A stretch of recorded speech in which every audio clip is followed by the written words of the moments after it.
சவுல் தேவ பலனை பற்றி அறிவற்றவனாக இருந்தான், மாண்டு போனான். இஸ்ரவேல் ஜனங்கள் வனாந்தரத்துல மாண்டு போனார்கள். ஏங்க? அவர்கள் மனித பலனை பற்றி தான் அறிந்திருந்தார்களே தவிர தேவ பலனை பற்றி அவர்கள் அறிந்திருக்கவில்லை.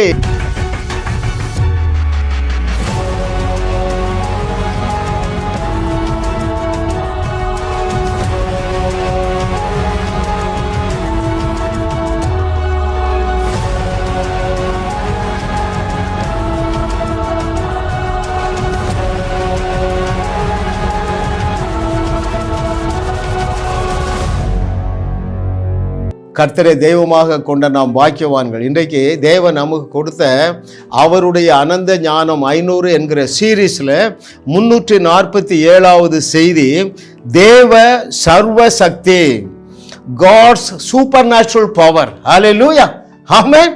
ஐயா, நம்ம தேவனை போல சக்தி மிக்கவர்கள் உலகத்தில் எந்த கடவுளும் கிடையாது. இரண்டாவது, அதே சக்திமானாக அவருடைய பிள்ளைகளாகிய நம்மையும் நிரப்பி வைத்திருக்கிறார் என்கிற நிஜத்தை நீங்கள் இன்று அறிந்து கொள்ள போகிறீர்கள். தாவீதை போல செயல்படுவீர்கள், யோசுவாவை போல செயல்படுவீர்கள், எலியா, எலிசா, இயேசு கிறிஸ்து, பவுல் இவர்களைப் போல செயல்படுவீர்கள் என்று கர்த்தர் சொல்லுகிறார். ஹல்லேலூயா. அருமையான தேவனுடைய பிள்ளைகளே, தேவ சக்திமானாக இருந்து கொண்டு நீங்கள் இந்த செய்தியை கேட்கிறீர்கள். ஒரு பிரசங்கத்தினுடைய பிரதான நோக்கம் என்ன தெரியுமா? புதிதாக கேட்கிறவர்களுக்கு எதையாவது ஒன்று கொடுக்க வேண்டிய அவசியம் இல்லை.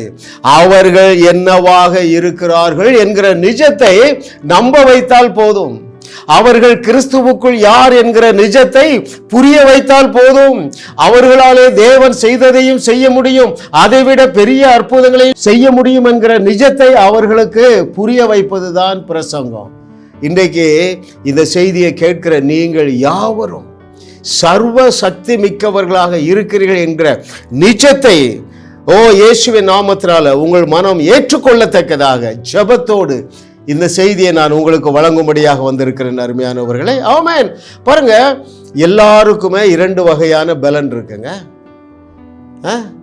தேவனை அறிந்தவர்களுக்கும் சரி, அறியாதவர்களுக்கும் 2 விதமான பலன் இருக்கு. ஒன்று என்ன பலன்? மனித பலன். It has its own limitations. தேவனுடைய பிள்ளைகள் அத்தனை பேருக்கும் தேவன் மாத்திரமே செய்யக்கூடிய தேவ பலன் உண்டு என்பதை இந்த நாளில் நீங்கள் ஏற்றுக்கொள்ள போகிறீர்கள். அதற்காக நான் தேவனுக்கு நன்றி சொல்லுகிறேன். ஹல்லேலூயா, ஹல்லேலூயா. பாருங்கள், வேதம் முழுவதும் தேடி வாசிங்க, நிறைய உதாரணங்களை கண்டுபிடிக்கலாம். யார் யாரெல்லாம் தேவன் அவர்களுக்கு அருளியுள்ள ஆச்சரியமான அந்த பலனை குறித்து அறியவில்லையோ அத்தனை பேரும் தோல்வியிலே வாழ்ந்தார்கள், வழியிலே மாண்டு போனார்கள். கிளாசிக் எக்ஸாம்பிள் யாரு? வனாந்தரத்திலே மாண்டு போன 19,99,998 பேர். எப்படி ஐயா நீங்க அக்யூரேட்டா சொல்றீங்க? பாருங்கள், அங்கே புருஷர்கள் மாத்திரம் 6000 பேருங்க. சரிங்களா? அப்போ பெண்கள், வாலிப பிள்ளைகள், வாலிப பையங்க, சிறு பிள்ளைகள் எல்லாரையும் சேர்த்தா சுமார் 25 லட்சம் பேர். வேதம் சொல்லுகிறது 20 வயதிற்கு குறைந்தவர்கள் எல்லாருமே போய் சேர்ந்துட்டாங்க. மீதி எத்தனை இருக்காங்க? 20 லட்சம் பேர், 2 மில்லியன். அதில் 2 பேர் மாத்திரம்தான் தேவ சக்தியை குறித்து அறிந்திருந்தார்கள். அவர்கள் காலேபு, யோசுவா. அப்போ 20 லட்சத்தில் 2ஐ கழித்து விட்டால் 19,99,998 பேர் தேவ சக்தியை குறித்த நாலேஜ் இல்லை. இன்னைக்கு நீ பரிதாபமா வாழ்ந்து கொண்டு இருக்கிறாயா? பயந்து போய் வாழ்ந்து கொண்டு இருக்கிறாயா? குழப்பத்தோடும் நிந்தையோடு வாழ்ந்து கொண்டு இருக்கிறாயா? இது ஒரு பிரதான காரணம். தேவன் உனக்குள்ளே வைத்திருக்கிற அந்த தேவ சக்தியை குறித்து உனக்கு நாலேஜ் இல்லை. இன்றைக்கு தேவன் உன்னுடைய கண்ணை குருடாக்கி வைத்திருக்கிற பிசாசானவனை ஓட ஓட விரட்ட போகிறான். உனக்கு கொஞ்சம் லைட் அடிக்க போகுது. ஆமென், ஹல்லேலூயா. இஸ்ரவேலின் மக்கள் மாத்திரமல்ல, இஸ்ரவேலின் தேவர்களிலும் அநேகர் தோல்வி அடைந்தார்கள். ஏன் தெரியுமா? தேவன் அவர்களுக்கு ப்ரொவைட் பண்ணி இருந்த அந்த சக்தியை குறித்த நாலேஜ் இல்லை. நான் ஏன் வல்லமை என்கிற வார்த்தைக்கு பதிலாக சக்தி என்று சொல்லுகிறேன் தெரியுமா? வல்லமை, வல்லமை, தேவ வல்லமை, இதெல்லாம் கேட்டு கேட்டு நமக்கு அதில் உள்ள அர்த்தமே புரியல. சக்தி என்றால் உங்களுக்கு புரியுது பாருங்க. ஹல்லேலூயா. பாருங்கள், யார் யாரெல்லாம் தேவன் அவர்களுக்கு கொடுத்திருந்த தேவ சக்தியை குறித்து அறியவில்லையோ என்னாச்சு?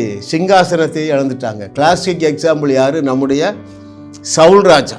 அந்த யுத்த களத்திலே தேவன் அவர்களுக்கு அருளியிருந்த ஒத்தாசையாகிய அந்த தேவ சக்தியை, தேவ வல்லமையை, சூப்பர் நேச்சுரல் பவரை குறித்து அவனுக்கு நாலேஜே இல்லை. அந்த யுத்த வீரர்களுக்கு நாலேஜே இல்லை. ஐயோ, அதே சூழ்நிலை, அதே த்ரெட்டு, அதே ராட்சதன், அதே யுத்தக்களம். ஐயா, தேவ சக்தியை குறித்து அறிந்திருந்த ஆட்டு இடையன் ஒருத்தன் அங்க வந்தான் பாருங்க. சூழ்நிலை தலை நேராக மாறிவிட்டது. Hallelujah. Oh, thank you master for your goodness. அந்த தேவ பலனை குறித்து தாவீது என்னவெல்லாம் அறிந்திருந்தார் என்று சொல்லி ஒரு சில நிமிடங்கள் பேசிவிட்டு, அதே போல வேற யாரெல்லாம் இந்த தேவ சக்தியை குறித்து அறிந்திருந்ததுனாலே சக்கப்போடு போட்டார்களோ அதை நாம் பாடமாக படிக்க போகிறோம். நீங்கள் எல்லாருமே அவர்களைப் போல செயல்பட போகிறீர்கள் என்று கர்த்தருடைய ஆவியானவர் சொல்லுகிறார். ஆமென். பாருங்கள், அங்கே 1 சாமுவேல் 17வது அதிகாரம் 26வது வசனத்திலே இந்த ஆட்டு இடையனுக்கு இருந்த அந்த நாலேஜ் சவுலுக்கு இல்லாமல் போய்விட்டது. 1 சாமுவேல் 17வது அதிகாரம் 26வது வசனத்திலே, The book of 1 Samuel chapter 17, இந்த அதிகாரத்திலிருந்து சில காரியங்களை நாம் கற்றுக்கொள்ள போகிறோம். பாருங்கள், அப்பொழுது தாவீது தன்னண்டையிலே நிற்கிறவர்களை பார்த்து, இந்த பெலிஸ்தனை கொண்டு இஸ்ரவேலுக்கு நேரிட்ட நிந்தையை நீக்குகிறவனுக்கு என்ன செய்யப்படும்?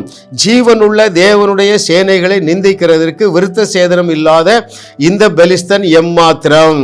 நீங்க தேவன் உங்களுக்குள்ளே வைத்திருக்கிற அந்த தேவ பலனை குறித்து, தேவ சக்தியை குறித்து, அல்லது இயற்கைக்கு அப்பாற்பட்ட வல்லமையை குறித்து நாலேஜ் உள்ளவர்களாக வாழுங்கள். அது எளிது. அதுக்கு என்னையா செய்யணும்? என் செய்தியை ரூம் போட்டு கேளுங்க. 1/2 மணி நேரம் வீடியோ டெய்லி 4 கேளு, 30 நாள் கேளு. உன் பிரச்சனையை தேடியும் காணாதிருப்பா. ஏன் தெரியுமா? உனக்குள்ளே இருக்கிற அந்த சக்தியை நீ அறிந்து அதை கட்டவிழ்ப்பாய். நீ கட்டவிழ்ப்பதை பரலோகம் கூட நின்று கட்டவிழ்க்கும். இவன் என்ன செய்யறான் பாருங்க. இஸ்ரவேலுக்கு நேரிட்ட நிந்தை சவுல் ராஜாவுக்கு நேரிட்ட நிந்தை அல்ல, ஜீவனுள்ள தேவனுக்கு நேரிட்ட நிந்தை. ஜீவனுள்ள தேவனுடைய சேனைகளை விருத்த சேதனம் இல்லாதவன் நிந்திக்கிறாங்க. இதெல்லாம் அவனுக்கு வந்த வெளிப்பாடு பாருங்க. விருத்த சேதனம் இல்லாதவனுக்கு அந்த தேவ சக்தி கிடையாது என்கிற நாலேஜ் அவனுக்குள்ள இருந்தது பாருங்களேன். ஆமென். ஹல்லேலூயா. அடுத்தது பாருங்க, அங்கே வசனம் 45 இருந்த சில பகுதிகளை நான் வாசிக்கிறேன். நானும் நீ நிந்தித்த இஸ்ரவேலுடைய இராணுவங்களின் தேவனுடைய சேனைகளின் கர்த்தரின் நாமத்தில் வர்றேன். அந்த நாமத்தில் தேவ சக்தி இருக்கு என்பதை ஆட்டிடையன் அறிந்ததை என்னால் புரிந்து கொள்ளவே முடியலைங்க. அவனுக்கு வேத புஸ்தகமே கிடையாதுங்க. என்ன சொல்றான்? எப்பா, நீ ஈட்டியோடும் ஆயுதங்களோடு வருகிறாய், நான் அதை விட ஒரு சூப்பர் நேச்சுரல் பவர்ஃபுல் வெப்பனை வச்சிருக்கிறேன். அது அந்த வெப்பன் பேர் என்னன்னா கர்த்தருடைய நாமம். இந்த ஆயுதத்தோடு உன்னோடு வருகிறேன் என்று சொன்னான் பாருங்க. Hallelujah. O, thank you Lord for your goodness. What a loving daddy. அதுதாங்க தேவசக்தி. எது தேவசக்தி பாருங்கள். இந்த ஆட்டிடையனுடைய நாலேஜ் எனக்கு ரொம்ப சர்ப்ரைசிங்காக இருக்குங்க. புதிய ஏற்பாட்டில் தான் நம்ம என்ன வாசிக்கிறோம்? நீங்கள் நான் செய்ததை செய்வீர்கள், இதை விட பெரிய கிரியைகளை செய்வீர்கள். இன்னும் என்ன வாசிக்கிறோம்? அவர்களுக்கு அதிகாரத்தையும் வல்லமையை கொடுத்தார் என்று சொல்லி வாசிக்கிறோம். ஆனால் இந்த ஆட்டு இடையன் தன்னை தேவ பலத்தினால் இடைகட்டி இருக்கிறார் என்கிற நாலேஜ் இவனுக்கு இருந்தது என்றால், இயேசு கிறிஸ்து உன்னை பார்த்து சொன்னார் அல்லவா, அங்கே 7:38, 14:12 இந்த வசனங்கள்லாம் என்ன சொல்லுகிறது? உன்னிடத்திலிருந்து ஜீவ தண்ணீர் உள்ள நதிகள் ஓடும். நீ நான் செய்ததை விட பெரிய கிரியைகளை செய்வாய். உங்களால் கூடாத காரியம் ஒன்றுமிராது. ஹல்லேலூயா. சும்மா சொல்லுவாராங்க, இல்லை அதுக்கு வேண்டிய எபிலிட்டியை தந்துட்டு சொல்லுவாரா? யோசிங்க. இயேசு கிறிஸ்து உன்னை பார்த்து சொல்றாரு, நீங்கள் உங்களால் கூடாத காரியம் ஒன்றுமிராது என்றால் அப்படிப்பட்ட ஒரு சர்வ ஆற்றலினால் உங்களை அலங்கரித்து விட்டு தான் அந்த வார்த்தைகளை சொல்லுகிறார். இதை குறித்த அறிவில்லாத கிறிஸ்தவங்க தான் இன்னைக்கும் அதிகம். இன்றைக்கு மனம் திரும்புங்கள் அருமையானவர்களே, உங்களுக்கு ஒரு புதிய சகாப்தம் துவங்கும் என்று கர்த்தர் சொல்லுகிறார். அடுத்தது பாருங்க, எலிசா தேவன் அவனுக்குள்ளே வைத்திருந்த தேவ சக்தியை குறித்து அறிந்திருந்தான். சமாரியாவை சுற்றிலும் சீரிய ராஜா முற்றுகையிட்டு ஆர்டிஃபிஷியலா ஒரு பஞ்சத்தை உண்டாக்கிட்டான். சரிங்களா? செயற்கையாக ஒரு பட்டினியை உண்டாக்கிட்டான். நிலைமை எந்த அளவுக்கு மோசம், கொடிய பஞ்சம். வாசிக்கிறேன் உங்களுக்கு, அங்கே 2 ராஜாக்கள் 6வது அதிகாரம் 24வது வசனம். 2 ராஜாக்கள் 6வது அதிகாரம் 24 மற்றும் 25வது வசனங்களிலே, இதற்கு பின்பு சீரியாவின் ராஜாவாகிய பெனாதாத் தன் இராணுவத்தை எல்லாம் கூட்டிக் கொண்டு வந்து சமாரியாவை முற்றுகை போட்டான். அதனால் சமாரியாவில் கொடிய பஞ்சம் உண்டாயிற்று. ஒரு கழுதை தலை 80 வெள்ளிக்காசுக்கும் புறாக்களுக்கு போடுகிற கார்படி பயிறு 5 வெள்ளிக்காசுக்கும் விற்கப்படும் மட்டும் அதை முற்றுகை போட்டார்கள். இன்னும் எதுவரைக்கும் முற்றுகை போட்டார்கள்? 28வது வசனத்திலே, ராஜா பின்னையும் அவளை பார்த்து, உனக்கு என்ன வேண்டும் என்று கேட்டான். அதற்கு அவள், இந்த ஸ்திரீ என்னை நோக்கி, உன் மகளை தா, அவனை இன்று தின்போம், நாளைக்கு என் மகனை தின்போம் என்றால், அப்படியே என் மகனை ஆக்கி தின்றோம். பாருங்க, பிள்ளைகளை அறுத்து சாப்பிடக்கூடிய அளவுக்கு கொடூரமான பஞ்சம். பஞ்சத்தை போக்கக்கூடிய லகுவான தீர்வு அங்கே இருந்தாலும், தேவன் தன்னுடைய பிள்ளைகளுக்கு கொடுத்திருந்த அந்த சூப்பர் நேச்சுரல் சக்தியை குறித்து அறிவு இல்லாததுனால குழந்தைகளை அறுத்து சாப்பிடக்கூடிய நிலைமை வந்துட்டு. வந்தா மார்க ஒருத்தன் எதை அறிந்தவன்? தேவன் என்னுடைய நாவிலே சூப்பர் நேச்சுரல் வல்லமை வைத்திருக்கிறார். இந்த நாவு இயற்கைக்கு அப்பாற்பட்ட வல்லமையினால் நிரப்பப்பட்டு இருக்கிறது. Your tongue is filled with supernatural power, dearly beloved. 100 மொழிகள்ல வந்திருக்குங்க டங்கு. தமிழில் என்ன பேரு? நாவு. இந்த புக்கை நான் வாசித்துட்டே இருக்கேங்க, வாழ்நாள் முழுவதும் வாசிப்பேன். ஏன்னா பைபிள் முழுவதும் இந்த நாவை குறித்து அதிகமாக எழுதப்பட்டு இருக்கிறது. காலேபு யோசுவா அறிந்திருந்தாங்க. என்னது? தங்களுக்குள்ளே ஒரு பெரிய தேவ சக்தி இருக்குது, என் நாவில் சூப்பர் நேச்சுரல் பவர் இருக்கிறது என்கிற நாலேஜ் யோசுவாவுக்கு இல்லாதிருந்தால் அன்றைக்கு அந்த பயண துவக்கத்திலேயே சத்துருக்களால் சிறைப்பிடிக்கப்பட்டு இருப்பார்கள். இஸ்ரவேலிலே சத்துருக்களுடைய ஆட்சி வந்திருக்கும். இதை அறிந்திருந்ததுனால என்ன செஞ்சான்? சூரியனை நிறுத்தினான், சந்திரனை நிறுத்தினான், வெற்றியை பெற்றுக்கொண்டார்கள்.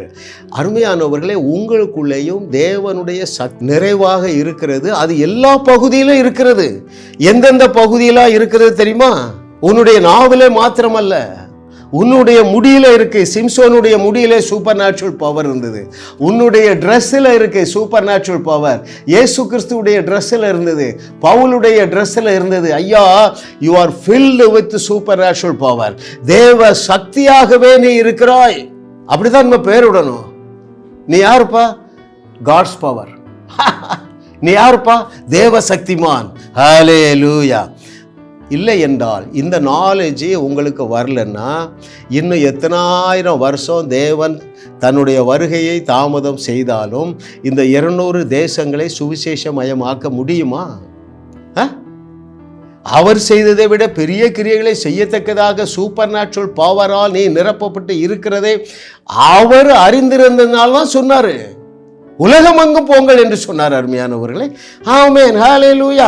ஐயா, உன்னுடைய பிரச்சனைகளையும் உன்னுடைய கடன் பிரச்சனையையும் உன்னுடைய குழந்தை இல்லாமையையும் நீயே தீர்த்து கொள்ளக்கூடிய அளவில் தேவன் உனக்கு தேவையான தேவ சக்தியாக உனக்குள்ளே வாசம் பண்ணுகிறார் என்கிற நிஜத்தை நீ இன்றைக்கு அறிந்து கொள்.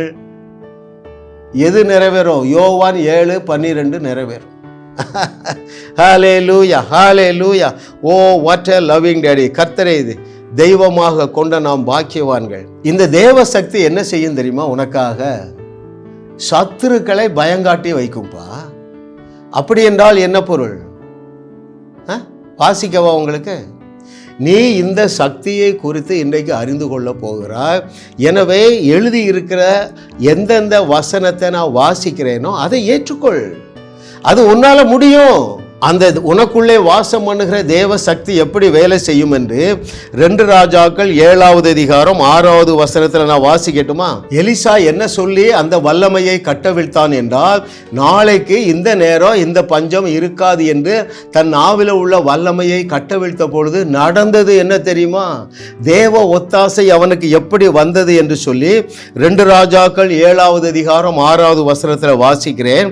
ஆண்டவர் சீரியரின் இராணுவத்திற்கு ரதங்களின் இரைச்சலையும் குதிரைகளின் இரைச்சலையும் மகா இராணுவத்தின் இரைச்சலையும் கேட்க பண்ணினதினால் அவர்கள் ஒருவரை ஒருவர் நோக்கி, இதோ நம்மிடத்தில் போருக்கு வர இஸ்ரவேலின் ராஜா ஏத்தியரின் ராஜாக்களையும் எகிப்தியரின் ராஜாக்களையும் நமக்கு விரோதமாக கூலி பொருத்தினாம் என்று சொல்லி 7வது வசனம், இருட்டோடே தங்கள் கூடாரங்களையும் தங்கள் குதிரைகளையும் தங்கள் கழுதைகளையும் தங்கள் பாளையத்தையும் அவைகள் இருந்த பிரகாரமாக விட்டு தங்கள் பிராணன் மாத்திரம் தப்பும்படி ஓடி போனார்கள். ஏராளமான ஆகாரம், ட்ரெஸ் எல்லாத்தையும் கொண்டு, வெள்ளி பொண்ணு எல்லாத்தையும் கொண்டு வச்சுட்டு ஓடிட்டாங்க. ஏன் தெரியுமா? தேவன் அவர்களை பயங்காட்டுறாரு, ஒரு இரைச்சலை உண்டாக்குகிறார். ரதங்கள் வர்ற மாதிரி, ஆயிரக்கணக்கான ரதங்கள் வர்ற மாதிரி ஒரு டூப்ளிகேட்டா ஒரு சத்தத்தை உண்டாக்கி சத்துருக்களை ஓட ஓட விரட்டினார். இதற்கு ஒத்தாசையா இருந்தது என்ன தெரியுமா? எலிசாவுடைய நாலேஜ். என்ன நாலேஜ்? நான் பேசினா போதும், நான் டேட்டு ஃபிக்ஸ் பண்ணா போதும். 9 ஆண்டுகள் குழந்தை இல்லை, நான் டேட்டு ஃபிக்ஸ் பண்றேன், அடுத்த வருஷம் இதே நாளிலே உங்கள் கையிலே டேவிட் இருப்பான் என்று பேசினேன். யாரிடத்தில் கற்றுக்கொண்டேன்? எலிசாவிடத்தில் கற்றுக்கொண்டேன், எலியாவிடத்திலே கற்றுக்கொண்டேன், இயேசு கிறிஸ்துவிடத்திலே கற்றுக்கொண்டேன். நீங்கள் என்னிடத்திலே கற்றுக்கொள்ளுங்கள் அருமையானவர்களே. ஹல்லேலூயா. கர்த்தரை தெய்வமாக கொண்ட நாம் பாக்கியவான்கள் அருமையானவர்களே. நீங்கள் உங்களுடைய நாவல இருக்கிற தேவ சக்தியை குறித்து அறிந்து கொள்ளுவீர்கள் என்றால் எலிசாவை போல பேசுவீர்கள். பேசும் பொழுது என்ன நடக்கும் தெரியுமா? சத்துருக்களை பயங்காட்டுகிற தேவன். மோசே இடத்துல அப்படிதான் சொல்றாரு. மோசே, உன் சத்துருக்களை பயங்காட்டி முதுகு காட்ட பண்ணுவேன் என்று சொல்லுகிறார். எப்பொழுது நடக்கும்? நீ இந்த எலிசாவை போல பேசும் பொழுது நடக்கும். ஹல்லேலூயா. ஓ, thank you Lord for your goodness. அதே போல பாருங்க, எசேக்கியா ராஜா தன்னிடத்தில் இருந்த தேவ சக்தியை குறித்து அறிந்திருந்தான். அதை நாம் தியானிப்போமா? பாருங்க, எசேக்கியா ராஜாவின் காலத்துல சத்துருவாகிய அசீரியா ராஜா தன்னுடைய சேனையுடைய பலத்தை நம்பி எசேக்கியா ராஜாவை எதிர்த்து வருகிறான். ரொம்ப முக்கியமாக நீங்க கவனிங்க, எசேக்கியா ராஜாவுக்கு ஒரு நாலேஜ் இருக்கு. எப்பா, நம்முடைய எனிமி மனித பலத்தில் வருகிறான், ஆனால் நமக்கு இன்னொரு பலன் இருக்கு. அதை குறித்து அவன் சொன்னதை அங்கே 2 நாளாகமும் 32:1 நான் வாசிக்கிறேன். 2 நாளாகமும் 32:1 காரியங்கள் நடந்தேறி வருகையில் அசீரியா ராஜாவாகிய சனகரிப் வந்து யூதாக்குள் பிரவேசித்து அரணான பட்டணங்களுக்கு எதிராக பாளையம் இறங்கி அவைகளை தன் வசமாக்கி கொள்ள நினைத்தான். சரிங்களா? சனகரிப் என்கிற ராஜா எசேக்கியா ராஜாவுடைய எதிரி முற்றுகையிட வந்துட்டான். தனக்குள்ளே இஸ்ரவேலர்களுக்குள்ளே தேவ சக்தி இருக்கிறதை இந்த எசேக்கியா ராஜா அறிஞ்சிருக்காங்க. அவன் என்ன சொல்லுகிறான்? 2 நாளாகமும் 32வது அதிகாரம் 7 மற்றும் 8வது வசனங்கள். நீங்கள் திடன் கொண்டு தைரியமாய் இருங்கள், அசீரியா ராஜாவுக்கும் அவனோடு இருக்கிற ஏராளமான கூட்டத்திற்கும் பயப்படாமலும் கலங்காமலும் இருங்கள். அவனோடு இருக்கிறவர்களை பார்க்கிலும் நம்மோடு இருக்கிறவர்கள் அதிகம். 8வது வசனம், அவனோடு இருக்கிறது மாம்ச புயம், அதாவது மனித பலன். கவனிக்கிறீங்களா? அப்ப என்ன அர்த்தம்? எப்ப அவனுக்கு இருக்கிறது மாமிச சக்தி, மனுஷ சக்தி, நமக்கு இருக்கிறது தேவ சக்தி. 8வது வசனம், அவனோடு இருக்கிறது மாம்சபுயம், நமக்கு துணை நின்று நம்முடைய யுத்தங்களை நடத்த நம்மோடு இருக்கிறவர் நம்முடைய தேவனாகிய கர்த்தர் தானே என்று சொல்லி அவர்களை தேற்றினான். யூதாவின் ராஜாவாகிய எசேக்கியா சொன்ன இந்த வார்த்தைகளின் மேல் ஜனங்கள் நம்பிக்கை வைத்தார்கள். ஹல்லேலூயா. எவ்வளவு பெரிய மேட்டருங்க. பழைய ஏற்பாட்டில் ஒரு ராஜா தனக்கு தேவ சக்தி உண்டென்று அவன் அறிந்திருந்தாராலா, தேவனால் தெரிந்து கொள்ளப்பட்டு அவருடைய பிள்ளையாக நீ அபிஷேகிக்க பண்ணப்பட்டு நீ ரட்சிக்கப்பட்டு இயேசுவையே உனக்கு தகுதியாக்கி வச்ச பெண்ணும் அந்த தேவ சக்தியை குறித்து நீ அறியவில்லை என்றால் அந்தோ பரிதாபம். பழைய ஏற்பாட்டிலங்க தேவன் தேவரகமான சக்தியை கொடுத்தார். புதிய ஏற்பாட்டில் வாழுகிற நீயும் நானும் பாக்கியவான். பழைய ஏற்பாட்டில் இருந்த எவனுமே நம்ம கூட வர முடியாதுங்க. ஏன் தெரியுமா? இயேசுவையே தேவ பலனாக்கி விட்டாரே. ஐயா நல்லா கவனிங்க. பழைய ஏற்பாட்டிலே தேவன் தன்னுடைய பலனை தன்னுடைய ஜனங்களுக்கு கொடுத்தார். புதிய ஏற்பாடிலே தேவன் நம்முடைய பலனாக மாறிவிட்டார். 1 கொரிந்தியர் 1:24, கிரேக்கரானாலும் யூதரானாலும் தமிழர்களானாலும் எவர்களை தேவன் தெரிந்து கொண்டாரோ அவர்களுக்கு இயேசுவையே தேவ பலனாக்கிட்டாருங்க.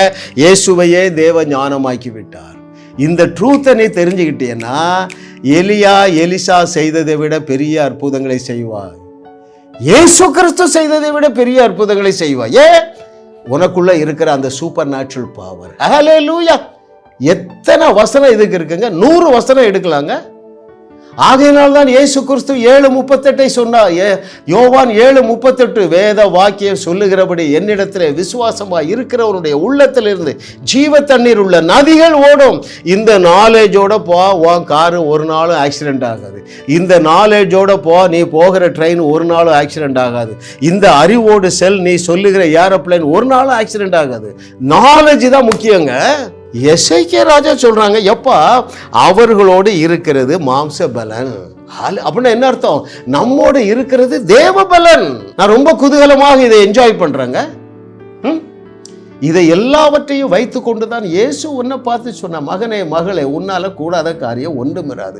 மகனே மகளே நீ நான் செய்ததை விட பெரிய கிரியைகளை செய்வாய். இது வெளிச்சமா வந்ததுனால தான் நான் பாட்டு எழுதுகிறேன். தண்ணீரின் மேலே அவர் நடந்தாரையா. நீ என்ன செய்வா? தண்ணீர் மேல ஃபுட்பால் ஹாக்கி நீ விளையாடுவாய். லாசருவின் கல்லறையை காலி செய்தார். நீ என்ன செய்வா? அதை விட பெரிய கிரியை. கல்லறை தோட்டத்தை நீ காலி செய்வாய். இயேசு செய்த கிரியைகளை நீயும் செய்வாய். அதை விட பெரிய கிரியை நாளும் செய்வாய். உன்னை தேவன் என்று இயேசு சொன்னாரே. இதை கேட்கிற தேவர்களே, உன்னை தேவன் என்று இயேசு சொன்னாரே. அவர் சொன்ன வார்த்தை ஒன்றும் தவறிடாதே. இயேசு செய்த கிரியைகளை நீயும் செய்வாய். அதை விட பெரிய கிரியை நாள் ஒவ்வொரு நாளும் நீ அவர் செய்ததை விட பெரிய கிரியை செய்வாய். செய்திகளை ஒரு 1000 செய்தி நீ ரூம் போட்டு கேளு. கல்லறை தோட்டத்தை கண்டவுடனே நீ அங்கே இறங்கி விடுவாய். பேசுவா. இந்த கல்லறை தோட்டம் காலியாவதாக என்று பேசுவாய் மகனே மகளே. இல்லை என்றால் 800 கோடி மக்களை எப்படி சந்திப்பது? எப்பா எனக்கு இந்த எசேக்கியாவுடைய பேச்சு பயங்கர திமிர உண்டாக்கிட்டு. அவன் சொல்றான் பாருங்க, நீங்க பயப்படாதீங்க, திடன் கொண்டு தைரியமா இருங்க. அவர்களோடு இருக்கிறது மாம்ச பலன், அது மனித சக்தி. வானத்தையும் பூமியையும் படைத்த தேவாதி தேவனுடைய சக்தி நமக்குள்ள இருக்கிறது என்று எசேக்கியாவால டிக்ளேர் பண்ண முடிஞ்சது. ஏன் தெரியுமா? அந்த நாட்கள்ல சர்ச்சுன்னு ஒண்ணு இல்லை. சர்ச்சுக்கு போயிருந்தானே இவங்க என்ன சொல்லியிருப்பீங்க? எல்லாருக்கும் குற்ற உணர்வை ஏத்திருப்பீங்க. என்ன, உன் ஜெபம் பத்தாது, உன் பரிசுத்தம் பத்தாது, பைபிள் வாசித்தது பத்தாது. நான் யோசித்து பார்க்குறாங்க, யோசுவாவால விசுவாசத்தோடு சூரியனை ஏன் பேச முடிஞ்சுன்னா சர்ச்சுன்னு ஒன்று இல்லை. விசுவாசமாகிய கப்பலை நாசப்படுத்துவதற்கு என்னது இல்லை, சர்ச்சுன்னு ஒரு இன்ஸ்டிடியூஷன் இல்லை பாருங்க. Hallelujah. Oh what a loving daddy. கர்த்தரை தெய்வமாக கொண்ட நாம் பாக்கியவான்கள் அருமையானவர்களே. இந்த நாளில் நீங்கள் மனம் திரும்புகிற நாள். ஆமென். ஹல்லேலூயா. எத்தனை நாள் நீங்கள் அழுதுட்டு இருக்க போறீங்க? எங்கே போனாலும் பிரச்சனை, புருஷன் பிரச்சனை, மனைவி பிரச்சனை, பிள்ளைகள் பிரச்சனை, தரித்திரம் பிரச்சனை. உங்களுக்குள்ளே இருக்கிற சக்தியை கட்டவிழ்க்கிற கலையை கற்றுக்கொள்ள ஒவ்வொரு செவ்வாய்க்கிழமை இரவும், இந்திய நேரப்படி ஒவ்வொரு செவ்வாய்க்கிழமை இரவும் 9 to 10 மணி வரைக்கும் அந்த கலையை நான் இலவசமாக ஜூம் மீட்டிங் மூலமாக கற்றுக் கொடுக்கிறேன். இணைந்து கொள்ளுங்கள். நீங்க பூமியில எந்த தேசத்துல இருந்தாலும் சரி, ஒரு 5-6 தேசங்கள்ல இருந்து இணைகிறார்கள். யூகே, மலேசியா, கனடா, யுஎஸ், இப்படி ஒரு 7-8 தேசத்திலிருந்து இணைந்து கொள்ளுகிறார்கள்.